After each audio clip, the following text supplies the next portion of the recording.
Se ha encontrado un túnel secreto bajo la mansión de Gene Hackman, y la red se está volviendo loca.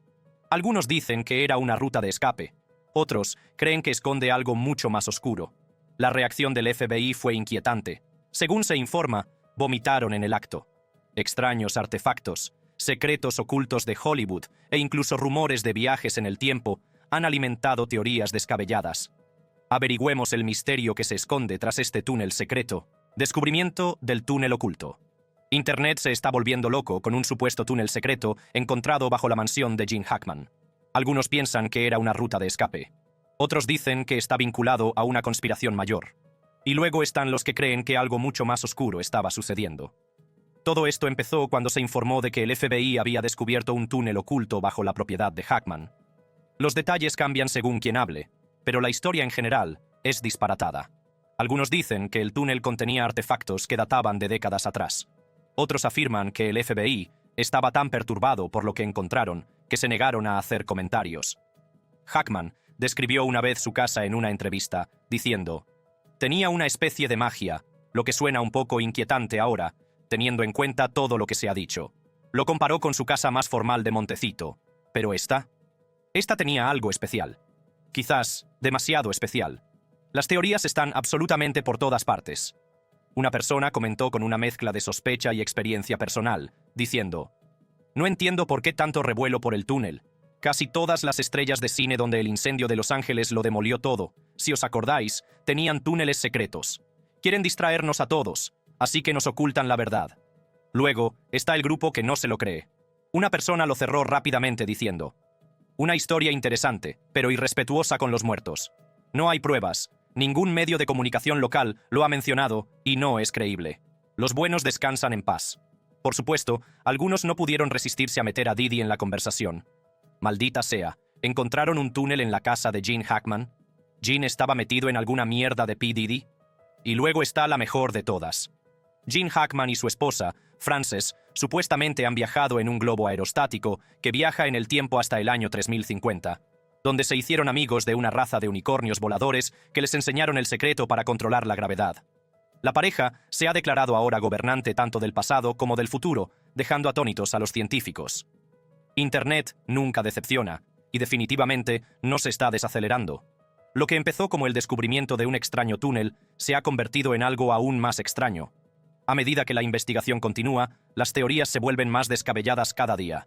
Una de las afirmaciones más extrañas que circulan: que Hackman formaba parte en secreto de un culto de brujería con sede en Santa Fe, conocido como El Sanador. Por un breve momento, esta acusación incluso llegó a la página de Wikipedia del actor antes de desaparecer misteriosamente. Pero, ¿de dónde salió esta idea? Algunos creen que se remonta a Francis Schlatter, un curandero errante del siglo XIX que viajó por el suroeste, incluido Nuevo México. La gente pensaba que tenía el poder de curar enfermedades con solo tocar a alguien. Sus seguidores lo llamaban el curandero, y, con el tiempo, la leyenda de sus habilidades no hizo más que crecer. Santa Fe siempre ha sido un punto de encuentro de extraños movimientos espirituales. La ciudad es conocida por sus prácticas curativas alternativas, que mezclan antiguas tradiciones con creencias modernas. Algunos de estos métodos provienen del curanderismo, una mezcla de rituales indígenas y españoles que utilizan hierbas, trabajo energético y limpiezas espirituales. Esto ha llevado a algunos a creer que todavía existen grupos clandestinos vinculados a estas prácticas. No hay pruebas reales de que Hackman estuviera involucrado en nada de esto. La teoría de la secta de los sanadores parece ser solo otro rumor, pero la forma en que apareció y desapareció tan rápido solo ha hecho que la gente sospeche más. Pero las teorías no terminan ahí. Algunas personas relacionan la repentina muerte de Hackman con la tan esperada publicación de los archivos sin sellar de Jeffrey Epstein. Con varios nombres de alto perfil expuestos, las redes sociales están convencidas de que esto no fue solo un trágico accidente. Un usuario no se contuvo y escribió: «Gene Hackman muerto en lo que parece un pacto suicida el día en que se publican los archivos de Epstein. ¿Coincidencia? Creo que no. Se suponía que los archivos de Epstein iban a ser algo muy importante. En cambio, fueron una decepción. La gente esperaba secretos impactantes, pero todo lo que obtuvieron fueron viejos registros de vuelo, nombres de los que ya se había hablado y páginas tan tachadas que eran inútiles. Pam Bondi, la fiscal general, lo exageró como si fuera a cambiarlo todo. Pero cuando finalmente se publicaron los archivos, no había nada nuevo. Los nombres más importantes ya habían sido expuestos. El resto, completamente cubiertos de tinta negra. Y eso solo hizo que la gente sospechara aún más. Las preguntas se acumulan y ahora interviene el sobrino de Gene Hackman. A medida que se extienden las especulaciones, intenta mantener los pies en la tierra, pero incluso él admite que algo no cuadra. El sobrino de Hackman, cuyo padre era Richard Hackman, doble de acción de Gene, habló con Us Weekly sobre las teorías que circulan. Estamos esperando los resultados toxicológicos. Eso nos lo dirá todo. Es difícil teorizar, dijo, eligiendo cuidadosamente sus palabras. Hay muchas teorías por ahí, y no quiero especular. Es fácil especular con teorías negativas, añadió. La familia, al menos por ahora, quiere mantener una actitud positiva. Cuando sepamos la verdad, nos enfrentaremos a ella. Pero ni siquiera él puede ignorar los detalles extraños. Señaló que la forma en que encontraron a su tío, su esposa y su perro les ha dejado demasiadas preguntas sin respuesta. Mi tío tenía 95 años, una edad en la que piensas, vale, es hora. Pero dadas las circunstancias actuales, las cosas han cambiado un poco. Es un cambio importante. No lo dice abiertamente, pero el mensaje es claro. Esto tampoco le sienta bien a la familia. Como si las cosas no fueran lo suficientemente extrañas, ahora hay una lista de artículos que se llevaron de la casa de Gene Hackman. Según los documentos policiales, los agentes registraron la casa y se llevaron varios objetos personales. Entre ellos, había un medicamento para la tiroides, Tylenol, y diltiazem, un bloqueador de calcio que se utiliza a menudo para la hipertensión arterial y los problemas cardíacos. Ninguno de estos elementos suena inusual por sí solo, pero en un caso como este, cada detalle se examina con lupa. Los policías también confiscaron registros de MyQuest, un sitio web de atención médica utilizado para resultados de pruebas, programación de citas e historial médico. Además de eso, se llevaron un calendario de 2025 y 2 teléfonos móviles. Aún no se sabe qué había en esos dispositivos, pero teniendo en cuenta las teorías que circulan, la gente ya está haciendo conjeturas. Por sí sola, la lista no revela mucho.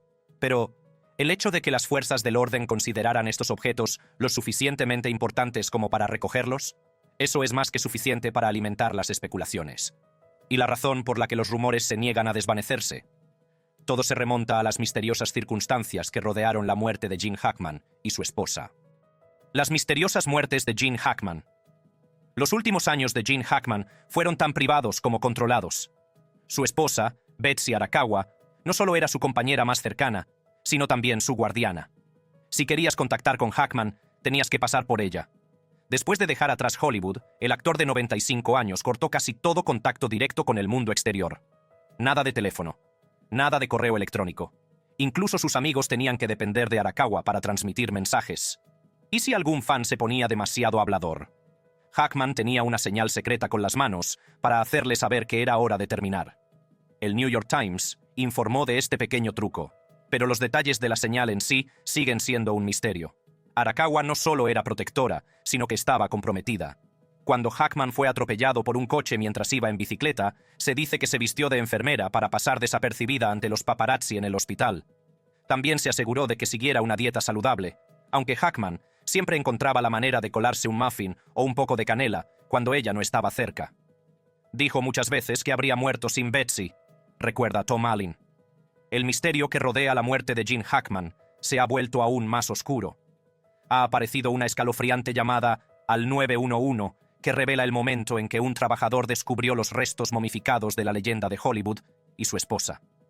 «Maldita sea», sollozó el hombre mientras hablaba con el operador. Al identificarse como el cuidador de la pareja, apenas podía pronunciar las palabras. «Creo que acabamos de encontrar a una persona fallecida dentro de la casa». De fondo, los 2 perros supervivientes de la pareja ladraban, lo que añadía misterio a la escena. Según los informes, Hackman y Arakawa llevaban muertos hasta 2 semanas antes de que los encontraran. El aire seco del invierno en Santa Fe había conservado sus cuerpos, dejándolos parcialmente momificados.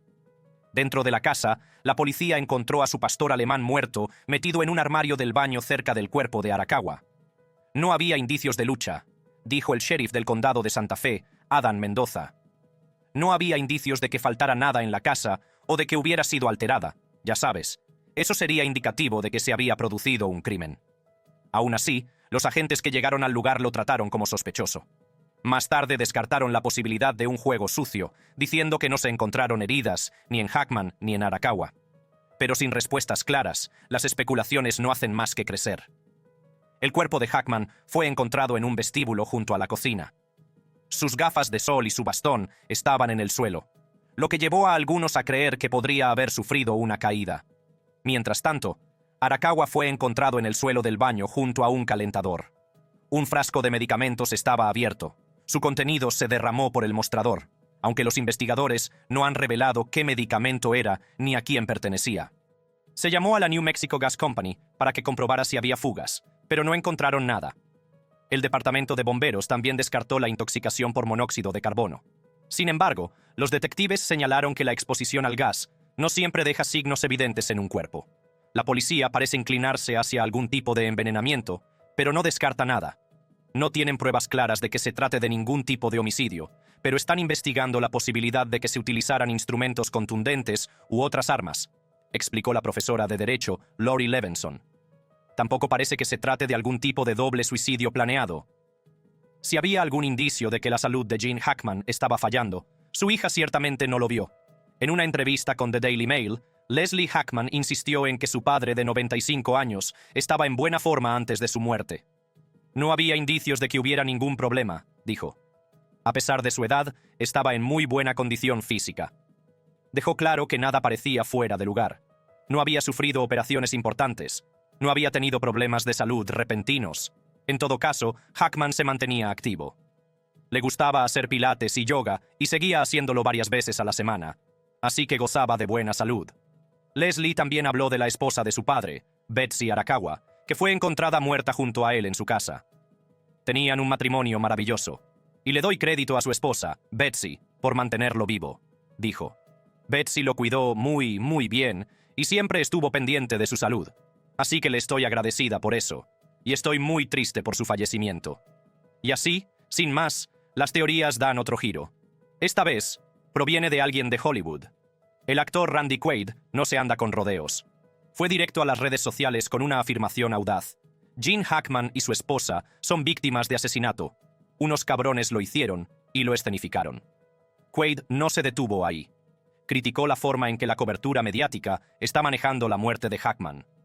Dejen de hablar de las películas en las que actúa. Así es como se salen con la suya asesinando a gente famosa. Las noticias falsas empiezan a generar clips de películas. Luego, lanzó una pregunta escalofriante. ¿Cómo es posible que conozca al menos a 6 personas que han muerto como Carradine, Hackman, Ledger? Quaid tiene un historial de hacer afirmaciones sobre el lado oscuro de Hollywood, pero esta vez no está solo. Muchos usuarios de Internet ya están analizando los detalles de la muerte de Hackman, cuestionando si se ha encubierto algo más siniestro. Sin una causa oficial de la muerte todavía, las especulaciones no hacen más que aumentar. Con más preguntas que respuestas en torno a los últimos días de Hackman, el mundo se pregunta, ¿cómo acabó uno de los actores más célebres de Hollywood en una situación tan trágica y desconcertante? Para entender al hombre detrás del misterio, tenemos que remontarnos a donde empezó todo. ¿Quién fue Gene Hackman? Antes de Hollywood, antes de la fama, la vida de Gene Hackman fue todo menos estable. Su historia no comenzó de manera glamurosa. Estuvo llena de luchas, pérdidas y la necesidad de demostrar su valía. Nacido el 30 de enero de 1930 en San Bernardino, California, Hackman creció en una familia que nunca permaneció en un lugar por mucho tiempo. Sus padres, Anna y Eugene, se mudaban constantemente antes de establecerse finalmente en Danville, Illinois. Vivían con la madre de Anna, una inmigrante inglesa llamada Beatrice. Su padre trabajaba en un periódico local, dirigiendo la imprenta. Hackman tenía solo 10 años cuando decidió que quería ser actor. Pero la vida tenía otros planes primero. Sus padres se divorciaron cuando él tenía 13 años, y poco después, su padre se marchó por completo. Ese momento se quedó con él por el resto de su vida. A los 16 años, ya no pudo más.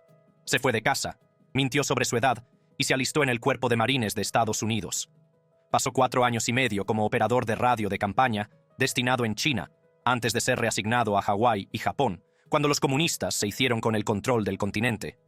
Tras su licenciamiento en 1951, Hackman dio tumbos, aceptando diferentes trabajos en la ciudad de Nueva York. En 1962, la tragedia volvió a golpear. Su madre murió en un incendio causado por un cigarrillo. Hackman intentó ir a la universidad, estudiando periodismo y producción televisiva en la Universidad de Illinois, gracias a la ley GI Bill. Pero la universidad no era lo suyo. Se fue sin graduarse y regresó a California en busca de algo más grande. La interpretación no era solo un sueño para Hackman, era una obsesión. La interpretación era algo que quería hacer desde que tenía 10 años y vi mi primera película. Me cautivaron los tipos de acción. Jimmy Cagney era mi favorito. Sin darme cuenta, pude ver que tenía un ritmo y una vitalidad tremendas. Esa pasión lo llevó al Pasadena Playhouse en 1956. Fue allí donde conoció a otro actor en apuros, Dustin Hoffman. No encajaban exactamente. Sus compañeros de clase no los tomaban en serio, e incluso los dos fueron votados como los menos propensos a triunfar. Hackman no solo sacaba malas notas, sino que obtuvo la puntuación más baja que el Playhouse había dado nunca. Pero se negó a rendirse. Hizo las maletas y se mudó a Nueva York, decidido a demostrar que se equivocaban. La lucha fue real. En la década de 1960, compartió pequeños apartamentos con Hoffman y Robert Duvall, todos ellos sin dinero y persiguiendo el mismo sueño. Para llegar a fin de mes, Hackman aceptaba cualquier trabajo que encontraba. Trabajó en un restaurante Howard Johnson's, donde uno de sus antiguos instructores entró y se aseguró de recordarle que era un fracasado. «Esto demuestra que no llegarás a nada», dijo el hombre. Un oficial de la Marina que conoció una vez lo vio trabajando como portero y añadió su propio insulto. «Hackman, eres un hijo de puta». Eso solo lo enardecía más. Era más una guerra psicológica, porque no iba a dejar que esos cabrones me desanimaran, dijo Hackman más tarde. Me insistí a mí mismo en que seguiría haciendo lo que fuera necesario para conseguir un trabajo. Era como yo contra ellos, y de alguna manera, por desgracia, todavía me siento así.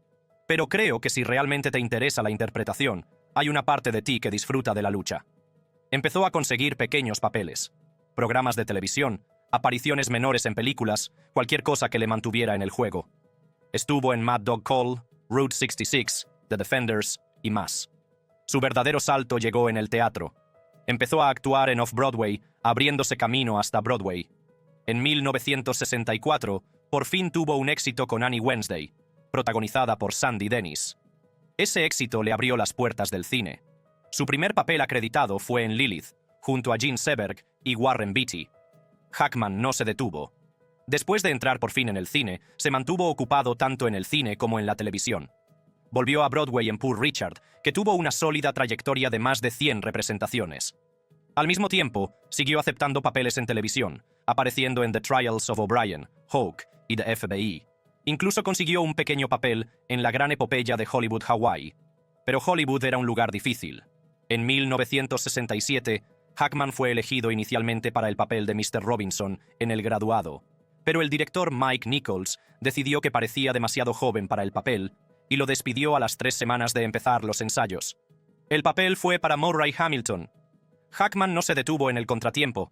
Ese mismo año, interpretó a Buck Barrow en Bonnie and Clyde, la película policíaca que lo cambió todo para él. Su interpretación le valió su primera nominación al Oscar al mejor actor de reparto. A pesar de su creciente éxito, Broadway no lo trató con amabilidad. Su regreso en The Natural Look duró solo una representación. Aún así, interpretó papeles teatrales en Fragments y The Basement, pero su verdadero impulso estaba en el cine y la televisión. Apareció en Iron Horse, Insight y I Spy, interpretando diversos papeles. En 1968, protagonizó el episodio de CBS Playhouse My Father and My Mother y la película distópica para televisión Shadow on the Land. En 1969, Hackman ya estaba abordando todo tipo de proyectos. Interpretó a un entrenador de esquí en Downhill Racer, a un astronauta en Marooned y a un temerario paracaidista en The Gypsy Moths. Esta última película, aunque no fue un gran éxito en su momento, se convirtió en una de culto entre los aficionados al paracaidismo. También trabajó junto a Jim Brown en The Split and Riot. En un momento dado, Hackman incluso fue considerado para el papel de Mike Brady en The Brady Bunch, pero su agente lo convenció de que lo rechazara. Algunos dicen que esta historia fue exagerada, pero si fue cierta, probablemente fue lo mejor. Hackman no estaba hecho para las comedias de situación. Su futuro estaba en cosas mucho más grandes. La carrera de Hackman estaba en auge. Después de años de esfuerzo, por fin estaba obteniendo el reconocimiento por el que había luchado. En 1970, obtuvo su segunda nominación al Oscar por I Never Sang for My Father. Interpretó a un hijo que lucha por conectar con su padre, interpretado por Melvyn Douglas. Roger Ebert elogió la película diciendo: «Gran parte de la película se desarrolla entre ellos dos, y los personajes parecen funcionar tan bien, porque Douglas y Hackman se responden en cada toma». el efecto no es de actuación, sino como si la historia estuviera sucediendo en este momento mientras la vemos. Pero el verdadero avance llegó en 1971. Hackman interpretó al detective Jimmy Popeye Doyle en The French Connection, un thriller criminal descarnado que lo cambió todo. Su interpretación cruda y sin tonterías le valió su primer Oscar al mejor actor. Variety elogió a Hackman y a su coprotagonista Roy Scheider, calificándolos de muy creíbles como dos duros agentes de narcóticos, que estaban sobrecargados de trabajo, cansados y mezquinos.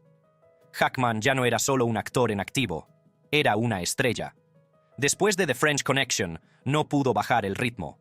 Durante los 3 años siguientes, protagonizó 10 películas, lo que lo convirtió en uno de los actores más ocupados de Hollywood. Interpretó a tipos duros, forajidos y supervivientes en Cisco Pike, Prime Cut y The Poseidon Adventure. Formó equipo con Al Pacino en Scarecrow, una road movie que ganó la Palma de Oro en Cannes y se convirtió en la favorita de Hackman. Luego vino La Conversación en 1974. Dirigida por Francis Ford Coppola, la película era un thriller de combustión lenta sobre la vigilancia y la paranoia. Fue nominada a varios Oscar y ganó la Palma de Oro. Ese mismo año, Hackman demostró sus dotes para la comedia con un papel sorpresa en El joven Frankenstein, interpretando al ciego frente al monstruo de Gene Wilder. Hackman siguió cambiando de género. Participó en westerns como La novia de Sandy y Bite the Bullet, y luego volvió a las calles como Popeye Doyle en French Connection II. Obtuvo otra nominación a los premios por esta película, lo que demuestra que podía hacer una secuela tan intensa como la original. Y luego llegó Lex Luthor, en Superman. La película, Hackman le dio al legendario villano un toque agudo e ingenioso. The Hollywood Reporter calificó su interpretación como un toque ligero y efectivo, que lo hace divertido pero no completamente cómico. Repitió el papel en Superman 2 y más tarde en Superman 4, La búsqueda de la paz. Hackman ya no tenía nada que demostrar, pero eso no le impidió asumir más papeles y demostrar por qué era uno de los mejores. El director Alan Parker lo resumió a la perfección. Gene es un actor muy intuitivo e instintivo. La genialidad de Gene Hackman es que puede ver una escena y captar lo que es necesario, y lo hace con una economía extraordinaria. Es el actor de cine por excelencia. Nunca es llamativo, pero siempre acierta. En la década de 1980, compaginó papeles principales y secundarios. Trabajó con Barbra Streisand en All Night Long y secundó a Warren Beatty en Reds. Protagonizó Eureka, Uncommon Valor y Twice in a Lifetime. Incluso puso voz a Dios en Two of a Kind. Entre 1985 y 1988, Hackman protagonizó 9 películas, lo que lo convirtió en uno de los actores más ocupados de Hollywood. Interpretó a un entrenador de baloncesto de instituto en Hoosiers, que se convirtió en una de las mejores películas deportivas de todos los tiempos. También participó en thrillers como Sin Salida, Bat 21 y Decisiones Compartidas. Luego vino Mississippi Burning. Hackman interpretó a un agente del FBI que investigaba un brutal asesinato relacionado con los derechos civiles. Roger Ebert elogió su interpretación, diciendo que estaba llena de sutileza. El papel le valió otra nominación al Oscar al mejor actor, aunque perdió frente a Dustin Hoffman en Rain Man. Hackman no bajó el ritmo. Protagonizó The Package y trabajó junto a Dan Aykroyd en Loose Cannons. Apareció en Narrow Margin, Class Action y Company Business. Pero en 1992 asumió un papel que volvió a cambiarlo todo. Clint Eastwood convenció a Hackman para que interpretara a Little Bill Daggett, un sheriff despiadado, en Sin Perdón. Hackman había jurado evitar papeles violentos, pero Eastwood sabía que era perfecto para él. La interpretación le valió a Hackman su segundo Oscar, esta vez al mejor actor de reparto. La película ganó el premio a la mejor película, consolidándose como uno de los mejores westerns jamás realizados. Hackman incluso regresó a Broadway, protagonizando junto a Glenn Close y Richard Dreyfuss La muerte y la doncella. Pero Hollywood todavía tenía mucho trabajo para él. Interpretó al general de brigada George Crook en Jerónimo, An American Legend. Fue el abogado corrupto que hacía de contrapartida a Tom Cruise en The Firm.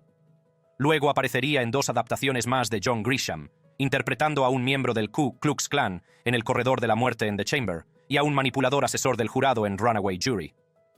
Los años 90 estuvieron llenos de papeles destacados.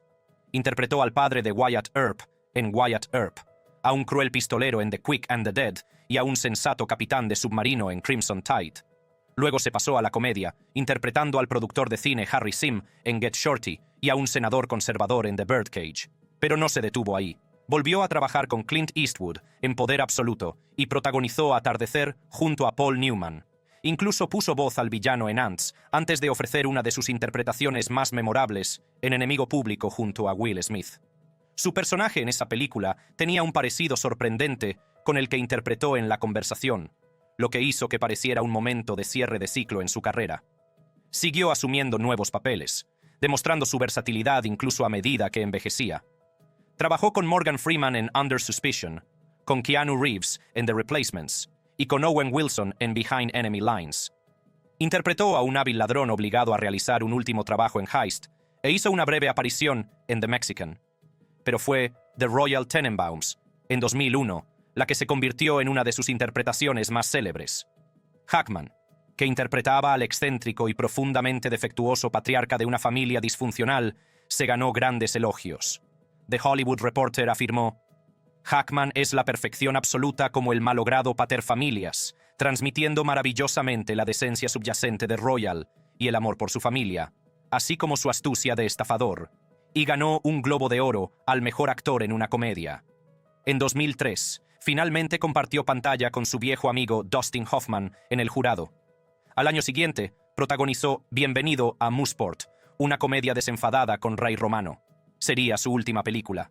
En una inusual entrevista con Larry King en 2004, Hackman admitió que no tenía nuevos proyectos en cartera y creía que su carrera como actor había terminado.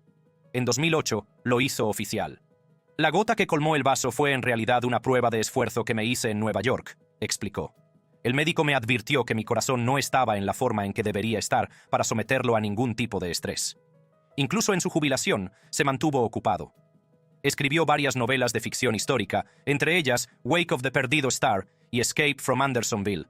También narró documentales deportivos y más tarde trabajó en proyectos en honor a la Infantería de Marina de los Estados Unidos. Su vida personal tuvo sus altibajos.